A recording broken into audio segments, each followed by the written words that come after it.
Improving the accuracy of our weapons is a journey that man has been on since the beginning. Our ancestors worked towards that goal, and today many of us are still working towards it. I have a very special rifle here, a brand new off-the-shelf 2007 Thompson Center Icon, and we talked about this rifle last time. And of course, I want to set this rifle up to be the most accurate it can possibly be. But before we go any further, let's take a look at this bore and see just what a 16-year-old bore looks like after sitting on a gun rack in a store for all of that time. There's the chamber, the shoulder. Now we're in the neck here and the throat. We can see where the lands start. Look pretty good. We can see some tool marks here from the rifling process, but not bad at all. So going down the bore.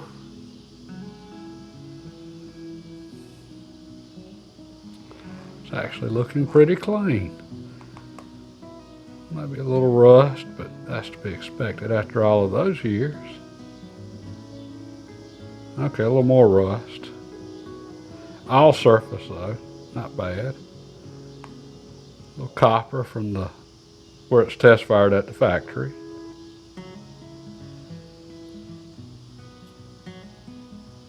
Everything's looking pretty good on this board. Some of the coppers got a patina to it now after all of these years.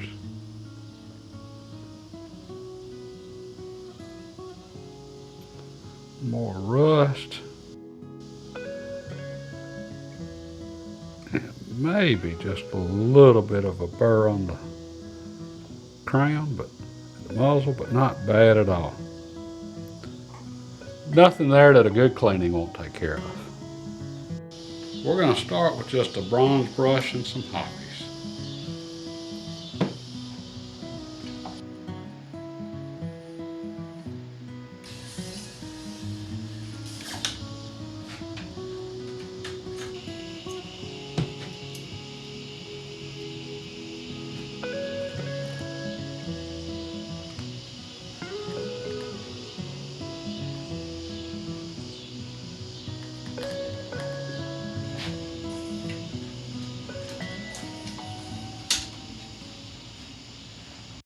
And after finishing up with some dry patches, this rifle is ready for its first range trip.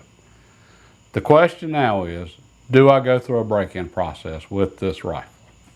And that's a tough question. A break-in process.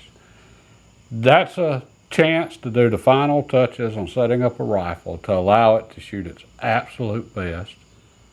But it's also a chance to mess up a perfectly good brand new bore and prevent a rifle from ever shooting its absolute best. And we can never know which one we did. It's a leap of faith either way. And maybe it doesn't actually do anything at all and it's just a lot of wasted time. We can never know, and that's the problem with the break-in process.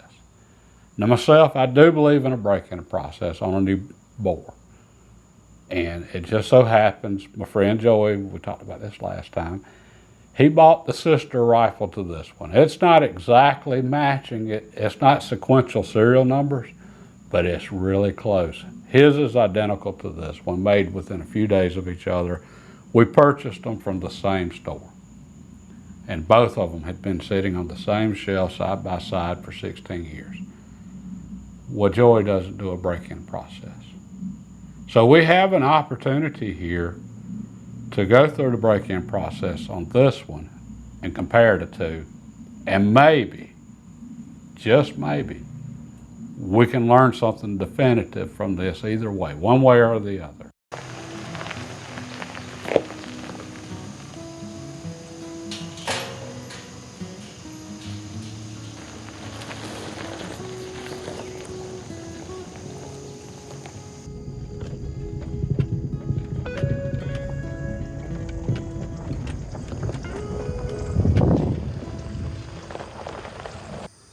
Okay, we pulled up here, we ran into our first challenge and we can't see the target stand. It's growed up and needs bush hogging, and Joey had an idea, hey, let's knock take the tractor and just bush hog a path to it. Just knock down everything from here to there. Yeah. Gotta get it started. Tractor don't crank. Battery's dead. Battery's dead in one, the other we ain't got the key, and it's always tough trying to figure out somebody else's equipment. So we got to improvise. We're gonna take a target stand and put it down the road. We got a road down the center of this field.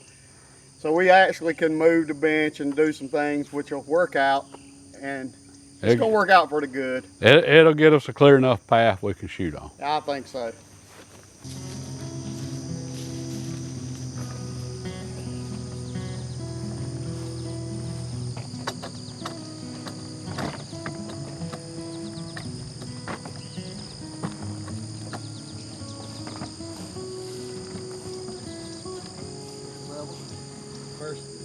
They're wanting to go to a video to escape adversity. Well, they won't entertain.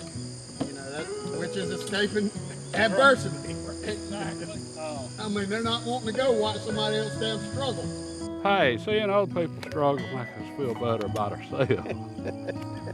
Makes us think, darn, you know, look how good things are going for me. At least I ain't have to deal with all that. Yeah, I guess.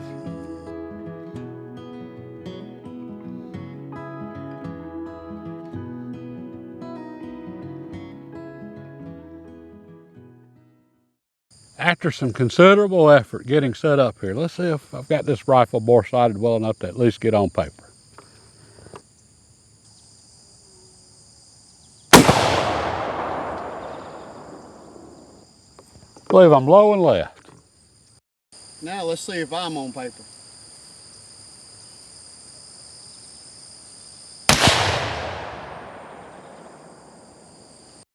And now it's time for me to get to cleaning.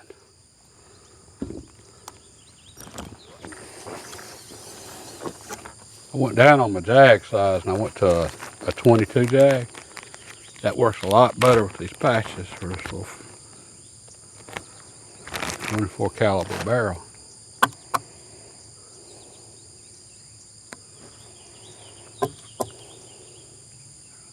That wire brush was just to get the big stuff out. We'll run this through a few times, and this is to let it soak.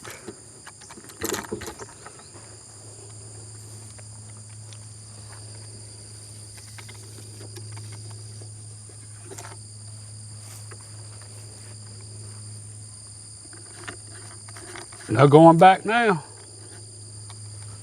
After going through with that JB bore cleaner. Point of no return. Point of no return. 10 strokes, and that's usually what I do on the JB, 10 passes.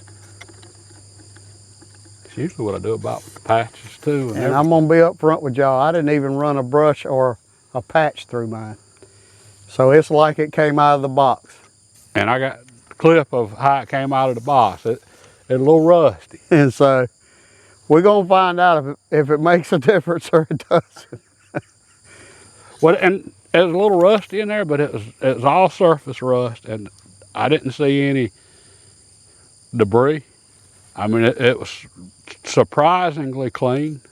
Yeah, I think they just set in storage, you know, in the case. In the case, they were behind glass. And so nothing ever really got to them other than maybe a little humidity, and that's probably where the surface rust came from. And the carbon that was left in there from the test firing, maybe. From the test firing. And by the way, Tom's doing this. We have the exact same scope on the gun too, so everything is identical. Same scope, I'm taking bullets out of the same box. You know, everything we're doing is, you know, shot for shot, the exact same thing. Other than he's doing a break-in procedure and I'm not. And I forgot to turn the chronograph on for the first shot. So yeah. We've got Joey's velocity on the first shot, but not mine. And I don't think we ever said before the first shot, we're shooting this Federal 243. It's a 95 grain Fusion. And the muzzle velocity on the box is 2890. And my first shot was 28.89, so you can't get much closer than that for muzzle velocity. It's definitely what the factory ammo said, wasn't it? All right, run some hoppies through here on a clean patch a few times and flush all that JB out. And if y'all see us swatting a little bit, We're getting ate up. yeah, it's the deep woods of South Carolina. Yeah, literally, that's a swamp right on the back side of that. And so Mosquitoes love swamp. it's not that I'm wanting to swat on the camera. They might come down here in a week from now and just find bleached bones from us, as bad as these mosquitoes are right now.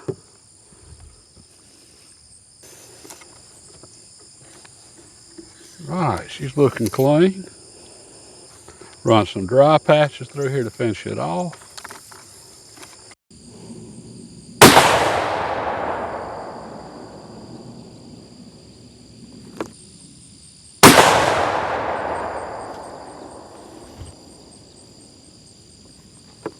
All right, now for my first 2-shot group.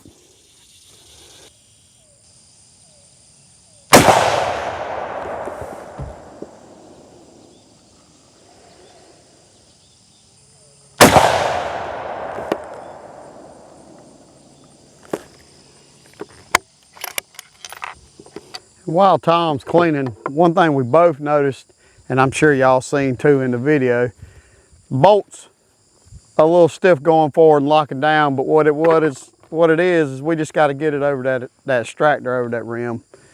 You got to put a little on it to Yeah, that last little bit. You can feel it pop over that rim. Kind of remind me of old Ruger.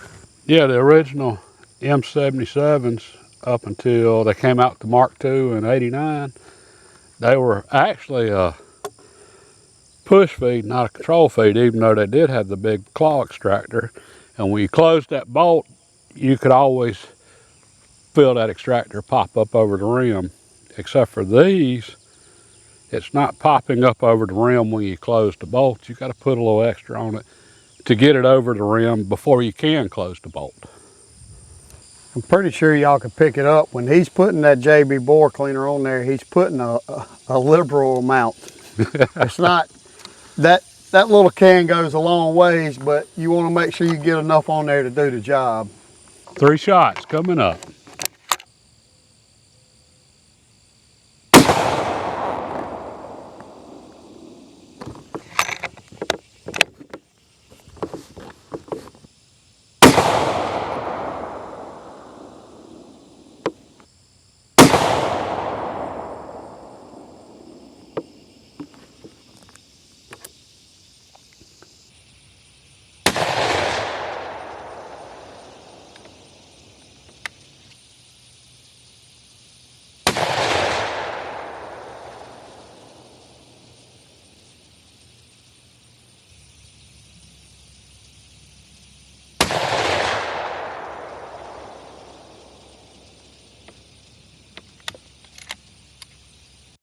So far, we're looking pretty consistent here. I'm not seeing a lot of difference between either rifle at this point.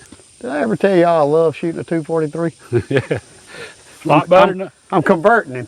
lot better than a Magnum, I got to admit, at least out here at the range. She is clean. Now for 4 shots.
I've got 3 shots there that we're starting to group pretty good, and one just outside. I'm guessing that first one's my cold bore, maybe.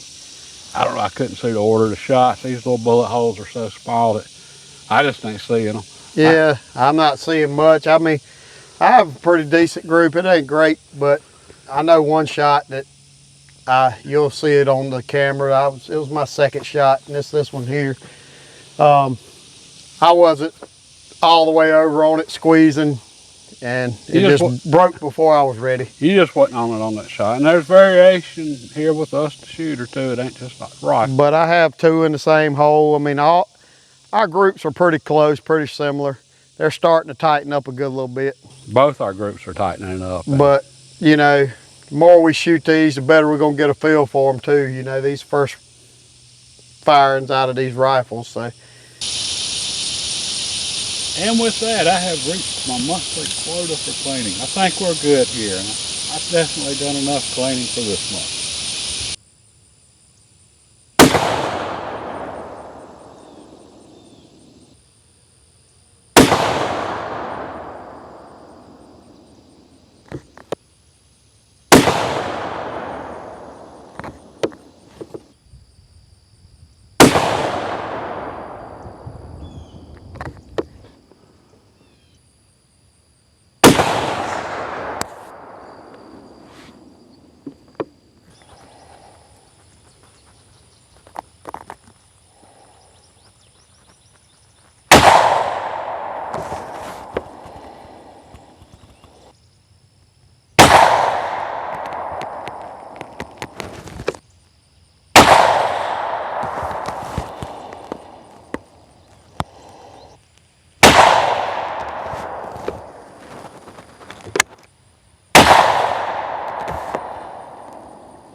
And with that, this new bore is now broken in. Okay, but as for the experiment, well, I didn't go anything like I'd hoped it would, but what did we learn from it? Okay, and I think the big takeaway from this was it just reinforced stuff we already knew. Okay, the break-in process on this rifle, if it made any difference, it was very minimal. Okay, and there are so many factors that affect accuracy. Some affected a lot more than others, and the big factor here was just our setup at the bench, which when we have our bench set up, we're trying to remove us as a variable from the equation in shooting, and we just did not do a good job at all of that today. So having to move the bench like we did, and then where we had it set up wasn't a great spot, and then we were absolutely getting eaten alive while we were out there. And when I say getting eaten alive, I had Joey hold up his forearm for the camera, and he was just too far away, you couldn't really see it. He got quite a few, a couple hundred bites. He had about 200 visible bites on his arm, and it was from no-see-ums, a little bitty tiny, almost you can't see, biting midges. So when I say we were getting eat up, I mean seriously. And those usually aren't a problem in this area, just for whatever reason at that time, on that day, they were a problem, and especially for Joey, he was getting eat up by those things. And for me, I was catching it from the mosquitoes, but nothing like he was. All right, so that turned into a really big factor. And we didn't have any off or insect repellent with us, not prepared, basically. The range, again, the conditions there, and having to make the changes we did, that was not helping in the least, and we just did not do a good job at all of removing us as a variable from the equation. Okay, so we were such a big factor in the group sizes and accuracy that anything breaking in this bore did on this rifle, we couldn't even see the effects. Okay, well, and that was pretty interesting just to see how close they were shooting. You know, with Joey having not done anything and me having done the break-in. And our velocities. I don't even know if I'm going to put the velocities, post them in the video. I probably will. A lot of the velocities we missed because of where the chronograph was sitting. We had 2 targets up on either side. tried to put the chronograph in the middle so we could split the difference, but we ended up with a lot of shots that were just off the edges of the sensor for the chronograph, and it just didn't pick up the shots and the velocity, so we missed a lot of them. But I couldn't see any difference in the velocities. And part of my plan with that was for us to shoot 30 rounds through each rifle. Okay, and I brought 3 boxes of bullets, 20 rounds per box, 60 rounds, 30 per rifle. That way we could go back and look at the velocities, have 30 samples for each rifle, which is a statistically significant amount of shots for us to be able to draw some pretty definitive conclusions there on variations in our velocities. But again, the velocities were so close that, and then we did shoot a 5th group that I didn't show that after I finished the break-in and then left that fouling in the barrel. We both shot 5 more shots. Camera wasn't running at the end. It had died, so I didn't catch those. That's why I didn't throw it in the video. But Joey actually shot a really great 5-shot group on that, and had around 800 thousandths, whereas I had a pretty bad flyer in there. Okay, so again, we didn't take us out of the equation enough to really be able to run the experiment and see if it mattered. But hey, it was interesting. And going forward, we were just shooting just random factory ammo out of the rifles. Going forward, when we start shooting our reloads and we do start getting everything dialed in and so forth, to where we're really shooting some precise groups, maybe we start to see a difference then. Maybe we see a difference over time. Maybe the spore is easier to clean and doesn't foul as quickly as Joey's does. These are some things we'll just have to look at going forward. Now just for some quick channel stuff. Okay, first of all, I really wanted to say thanks for all of the encouraging comments I got last week when I posted the video about the new house and all of the uncertainty I have coming up with the remodel there and all of that. Thank y'all, I appreciate that. Okay, and quite a few of you suggested that I film that, the remodel and all the things I'm going to do there. Well, I plan on doing that, but I'm going to post that to my second channel that I started that I've been playing with on the side, Living Simple with Tom, and I'll post a link below to that channel. Okay, I want that channel to be everything that's not gun related. And the reason for that is how YouTube works. Okay, I never intended for this to be a gun channel. I intended for this to be a hunting channel, gun channel, simple living channel. All right, so I wanted this channel to be gardening and living debt-free and everything else that goes with simple living. But with the way YouTube works, most of the people that watch this channel is for firearms content.